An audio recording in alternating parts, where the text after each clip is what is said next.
स्वागत है दोस्तों साथियों आपका आपके अपने YouTube चैनल खोकर एंजॉय ट्रेवल्स में। और आज हम आपको लेके आए हैं जैसलमेर। जी हाँ, जैसलमेर, वही सोने का शहर जिसको स्वर्ण नगरी भी कहा जाता है, सोनारगढ़ किले का पैलेस। तो जैसलमेर अपने आप में, जैसलमेर की यात्रा करना एक सुखद अनुभूति है दोस्तों। तो मैं आपको जैसलमेर की गलियों से होते हुए लेके जा रहा हूँ जैसलमेर की प्रमुख हवेलियों तक। आज के हमारे इस वीडियो में मैं आपको दिखाऊंगा दीवान नथमल की हवेली। जी हाँ, दीवान नथमल की हवेली, जो कि महारावल के दीवान थे। तो जैसलमेर में दीवान नथमल की हवेली अपने आप में एक कला का बेजोड़ नमूना है। इसके अलावा यहाँ की जो हवेलियाँ, जिनमें पटुओं की हवेली, वो भी अपने आप में बहुत ही खूबसूरत है, जो कि 5 हवेलियाँ क्रमशः बनी हुई है। हालांकि पूरा का पूरा शहर ही हवेलियों के जैसे बना हुआ है, या यूं कहूँ कि हवेलियों का शहर है। हर घर मुझे हवेली नज़र आता है यहाँ का। यहाँ की दीवारें, यहाँ की जो गलियाँ हैं, इन गलियों में जो आप देख सकते हैं पत्थरों के ये नमूने, यानी ये जो खंभे बनाए हुए हैं, इन पे नक्काशी की हुई है, अपने आप में बहुत ही खूबसूरत नज़ारा है दोस्तों।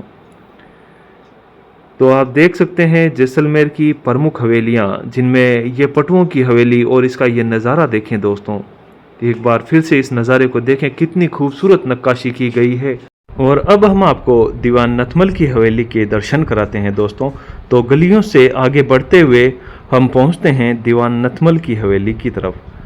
तो आप देख सकते हैं दीवान नथमल की हवेली के बाहर का नज़ारा, कितना खूबसूरत दृश्य है दोस्तों। बाहर बनी गुमटी में रखा ये पत्थर भी इसका अपना इतिहास बताता है कि महारावल बेरिसाल ने 1885 में ये हवेली दीवान नथमल जी को उपहार स्वरूप भेंट दी है।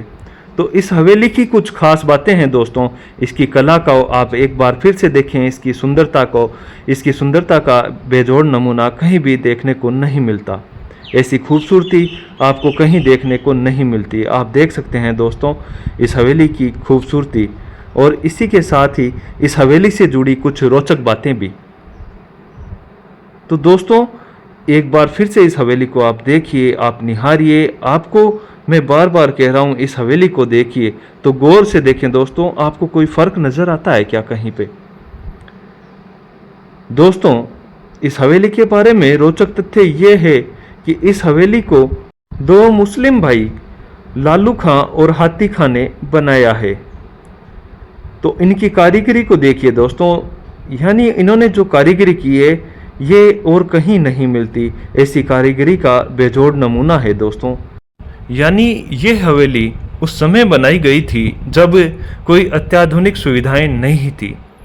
यानी लकड़ी की ऐसी बनाना, या यूं कहूँ कि कागज़ पे ऐसी आकृति को बनाना बहुत ही मुश्किल है। आप देख सकते हैं जैसलमेर के नज़ारा, जैसलमेर का नज़ारा, यहाँ की बनी हुई हवेलियाँ, यहाँ की किले। तो इन मज़दूरों ने इन औजारों से, यानी छेनी हथौड़ों से इन हवेलियों को बनाया है। उनके पास कोई अत्याधुनिक हथियार नहीं थे, या यूं कहूँ अत्याधुनिक उपकरण नहीं थे, लेकिन छेनी और हथौड़े से इन्होंने इन हवेलियों को, या यूं कहूँ इन बेजान पत्थरों को एक जान दे दी है, उनमें आवाज़ डाल दी है दोस्तों। इस हवेली को देखें, आप निहारें, इसकी सुंदरता को निहारें। तो जैसलमेर के बारे में कहा जाता है इस हवेली के बनाए जाने के पीछे भी एक बहुत ही बड़ा राज है, या एक बहुत ही रहस्य की बात है कि महारावल बेरिसाल को जब संतान नहीं हो रही थी तो किसी ज्योतिषी ने कहा कि महारावल आप इस महल को छोड़ के ज़मीन पे कहीं पे अपना महल बनाएं, यानी इस पहाड़ी पे जो महल है इसको छोड़ें। तो महारावल ने ये मंदिर पैलेस बनाया अपने लिए। तो जब ये मंदिर पैलेस का निर्माण हो रहा था तो उस समय दीवान नथमल जी थे। तो दीवान नथमल जी ने इस मंदिर पैलेस के निर्माण के लिए बहुत ही जल्दी, या यूं कहूँ जी जान लगा दिया, और महारावल के रहने के लिए इसको बना दिया। लेकिन इसका कार्य पूर्ण होने से पहले ही महारावल, जो कि अपने संतान प्राप्ति करना चाहते थे, उन्होंने अपने महल को छोड़कर इसी महल में आके रहने लगे। और जब वो यहाँ अपनी दिनचर्या व्यतीत करते, या यूं कहें कि दिन में जब वो थके हारे 2 घंटे विश्राम करते, तो उस समय मजदूरों की छेनी हथौड़ों की आवाज़ से उनकी नींद में खलल पड़ता। तो महारावल ने मजदूरों को 2 घंटे की छुट्टी देने का आदेश दे दिया।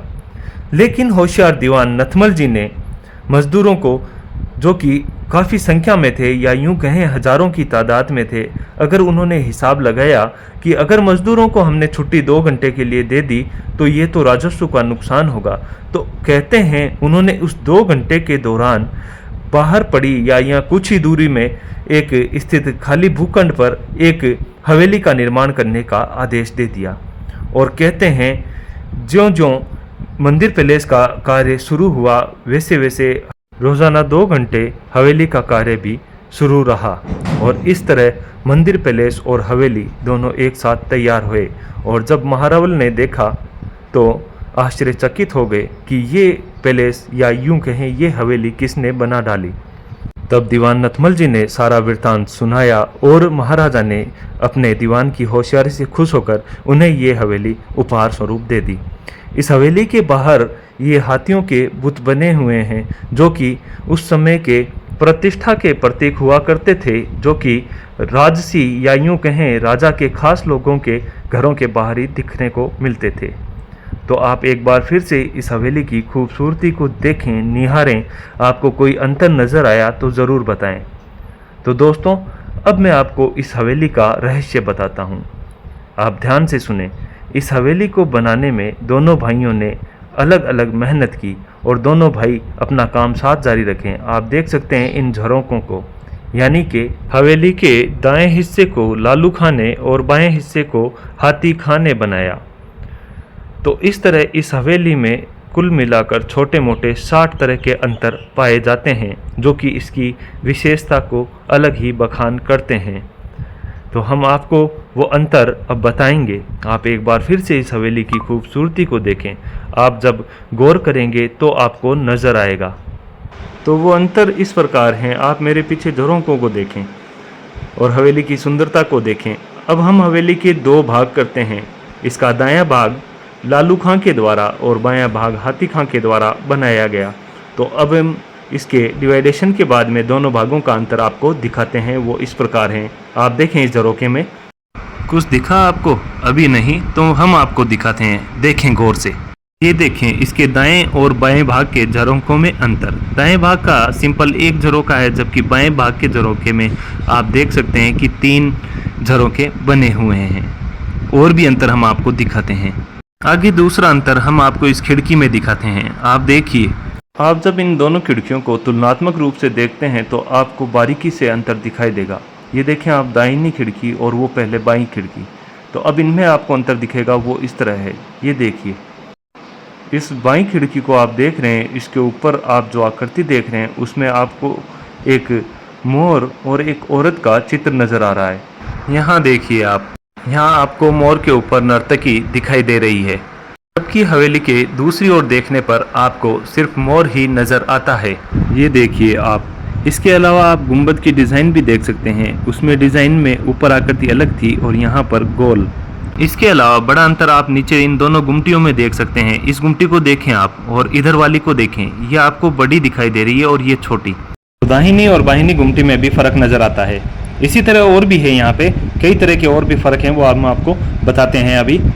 इसी तरह आप इस हाथी में भी देखें, ये हाथी दीवार से बाहर की ओर उकेरा गया है, तो ये बाईं तरफ का हाथी है, जबकि दाईं तरफ के आप हाथी को देखेंगे तो वो आपको दिखाई देगा दीवार के अंदर की तरफ। ठीक है, तो ये भी इसमें फ़र्क है, हाथी का भी फ़र्क है। इसके अलावा पक्षियों में, पेड़ों में और भी कई चीज़ों में फ़र्क है, आपको नज़र आता है। और यहाँ देखें आप, गणेश जी की मूर्ति के ऊपर जो एक छोटा दिवाला बना हुआ है दिया रखने का, वो अलग इसमें है और इधर वाले में छोटा अलग से नहीं बनाया गया है। इसके अलावा दाएं और बाएं की खिड़कियों में भी आपको फ़र्क नज़र आता है। देखें आप, वो सिंगल खिड़की है, जबकि इधर वाली जो खिड़की है वो स्प्लिट खिड़की, जिसमें 3 हिस्से बनाए गए हैं। तो ये भी इनकी एक कला का अलग ही नमूना है। इसके अलावा और भी कई फ़र्क है, वो हम आपको अभी बताते हैं डिटेल से। तो ये देखें आप, इसके अलावा मेंशन के इन झरोकों को भी देख लें, इन सभी में कुछ ना कुछ फ़र्क है। तो ये इनकी कला का अनोखा ही नमूना है, अलग ही बेजोड़ कारीगरी का आपको नमूना दिखाई दे रहा है। कोई लकड़ी का महल नहीं है, जबकि पत्थर से बनी हुई बोलती, ऐसा प्रतीत होता है मानो पत्थर बातें कर रहा है आपसे।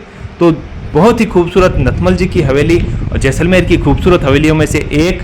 तो दोस्तों, आपको वीडियो कैसा लगा कमेंट बॉक्स में ज़रूर बताना। और अगर अभी तक आपने हमारे वीडियो को लाइक और चैनल को सब्सक्राइब नहीं किया तो लाइक और सब्सक्राइब जरूर करें। धन्यवाद, बने रहें हमारे साथ इसी तरह।